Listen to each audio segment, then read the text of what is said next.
बड़ा संवेदनशील विषय है ये, लेकिन हम राजनीति भी बड़ी विचित्र चीज है। वो तो भाई किसी का जन्म हो किसी की मृत्यु हो तो सियासत ही है, वो तो अपने चाल से चलती है। आलोक भाई ने इस बात को कई बार जोर देके कहा कि रविवार को बैठक हुई। मेरी दृष्टि में रविवार को बहुत महत्वपूर्ण विषय नहीं है। रविवार को क्यों नहीं बैठक होगी? 5 डे वीक है क्या? नहीं ना, रात में 2 बजे भी बैठक होनी चाहिए। कोई बड़ी बात है क्या रविवार को बैठ लिए कोई, मान लो 2 घंटे 3 घंटे?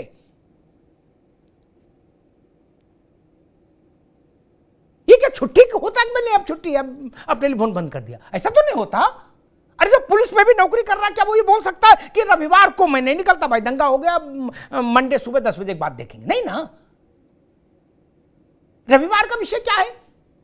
ऐसे तर्कों से बचिए, इनसे छवि खराब होती है।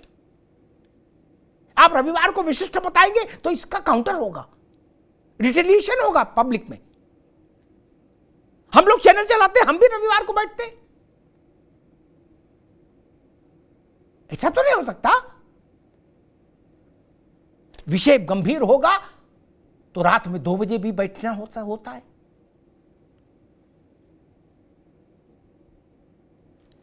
सर्जिकल स्ट्राइक का फैसला किया था नरेंद्र मोदी ने, पूरी रात कमांड रूम में नरेंद्र मोदी रहे थे, पूरी रात। तो देश ने इसीलिए चुना है। ये सुबह 10 से 5 की नौकरी है, नहीं ना, ये ठीक नहीं। दूसरी बात मैं कहूंगा कि मैं अपनी उस बात पर अभी भी अडिग हूं। सारा का जैसे एक बात आती है कि भाई सर्वे संतु निरामया, सर्वे भद्राणि पश्यन्ति सर्वे संतु निरामया, ठीक।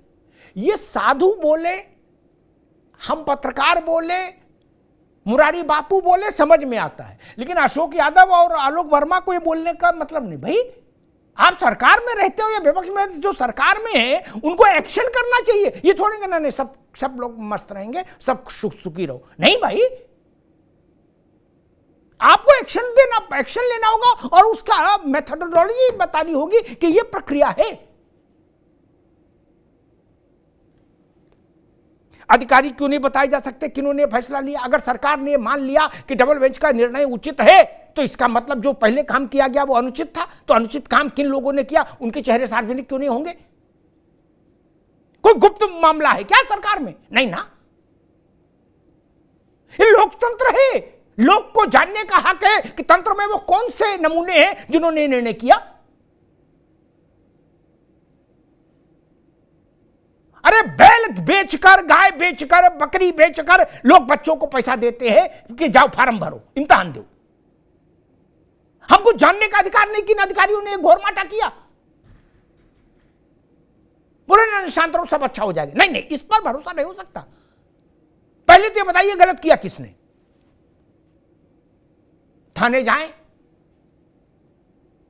आदमी कहे मेरे गोली मार दी और दरोगा कहेगा शांत रहो सबका अच्छा करेंगे, किसी के साथ भेदभाव नहीं होगा, शांत रहो।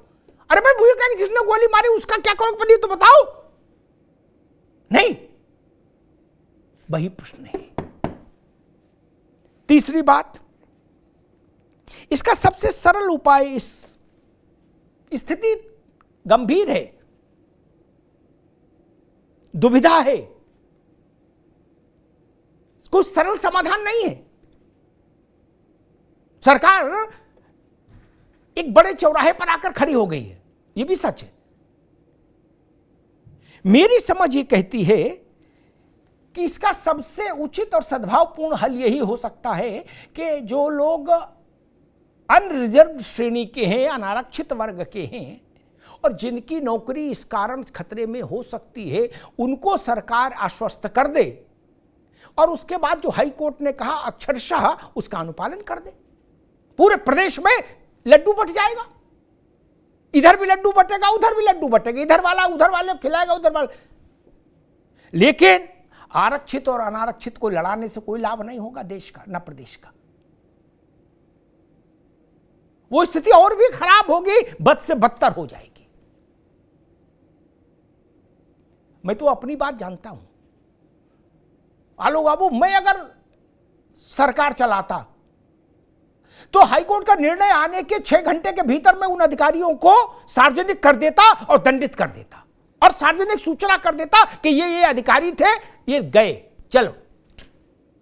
ऐसी लकीर खींच देता कि आने वाले 100 साल तक अधिकारी 100 दफा सोचता इस ढंग का घोर माठा करने से पहले। कोई चीज दुर्लभ नहीं है। कोई ऋग्वेद और आदि वैदिक काल के पांडुलिपियां खोजनी है क्या? एक क्लिक में सब पता है, फाइल सब कुछ तो डिजिटल है। कोई तो अधिकारी गया होगा मंत्री और मुख्यमंत्री जी को बताने कि सर हमने 31,000 ओबीसी भर्ती कर दिए, ये लोग झुट्टे चिल्ला रहे हैं। कोई गया होगा ना, उसको पहले बाहर लाओ, उसका चेहरा टीवी पे लाओ, किसने ये बात बताई थी जाके? कोई तो होगा जिसने ये भ्रमजाल रचा। मैं फिर दोहराता हूं, आरक्षण न दया है, न कृपा है, न भीख है। ये भारत का कमिटमेंट है अपने लोगों के लिए।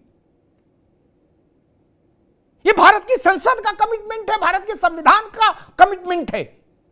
सरकारें आएंगी जाएंगी, मंत्री मुख्यमंत्री प्रधानमंत्री लोग होते रहेंगे, लेकिन ये भारत का वचन है,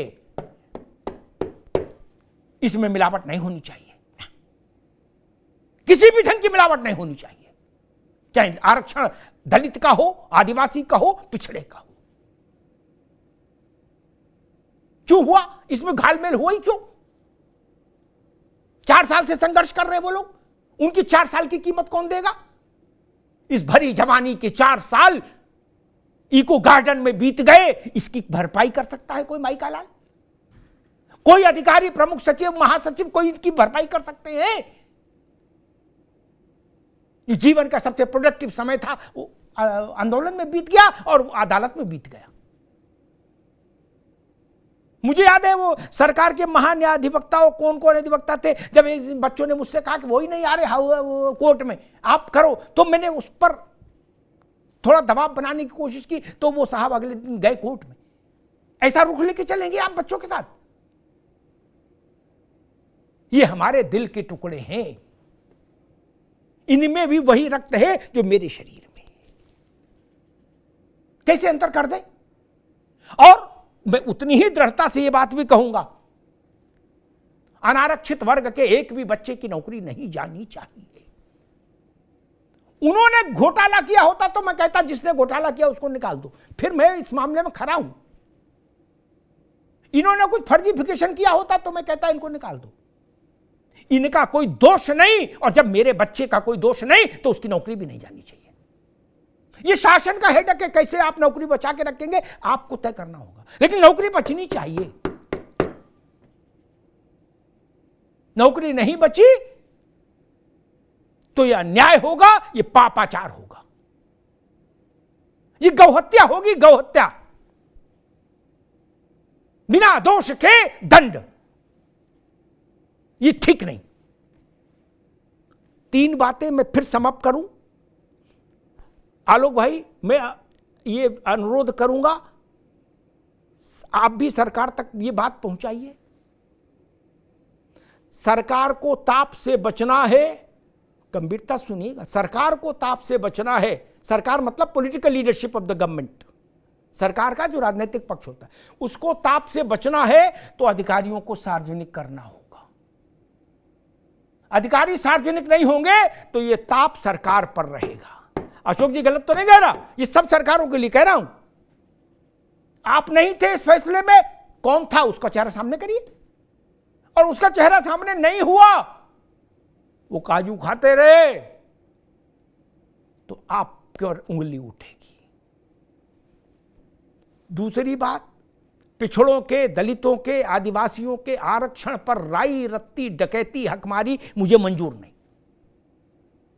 भाजपा हो, कांग्रेस हो, सपा हो, बसपा हो, कोई पार्टी हो, किसी की कृपा नहीं, किसी की दया नहीं, कि न भीख है। उनका अधिकार है, भारत का वचन है अपनी संतानों के लिए। और तीसरी बात, जिनका दोष नहीं उनकी गर्दन जिभे नहीं होनी चाहिए, ये जान लीजिए। मुझे पता नहीं इस कांड से भाजपा को राजनीतिक नुकसान होगा कि फायदा होगा, सपा को फायदा कि नुकसान, मैं इस बहस में नहीं पढ़ना चाहता। मेरे लिए तो इस आंख से आंसू निकले तो भी कष्ट, उस आंख से आंसू निकले तो भी कष्ट। मेरी हथेली दोनों आंखों के नीचे है, आरक्षित वर्ग के भी, अनारक्षित वर्ग के भी। दोनों मेरे बच्चे हैं, उत्तर प्रदेश की संतान है दोनों। सरकार अभिभावक भी होती है। मैं योगी जी से अनुरोध करूंगा, अभिभावक वाला दायित्व का निर्वहन होना चाहिए। न इनकी हकमारी हो, न उनकी आंख में आंसू आए, ऐसा रास्ता निकालिए और अदालतों के चक्कर से पहले रास्ता सार्वजनिक करिए। क्योंकि अगर रास्ता आपने सार्वजनिक नहीं किया तो तय मानिए अनारक्षित वर्ग सुप्रीम कोर्ट जाएगा, और ये मामला सुप्रीम कोर्ट जब अगर लटकेगा तो हमारे आरक्षित वर्ग के नौजवानों के साथ ये बहुत बड़ा धोखा हो जाएगा, बहुत बड़ा धोखा हो जाएगा, ध्यान रखिएगा।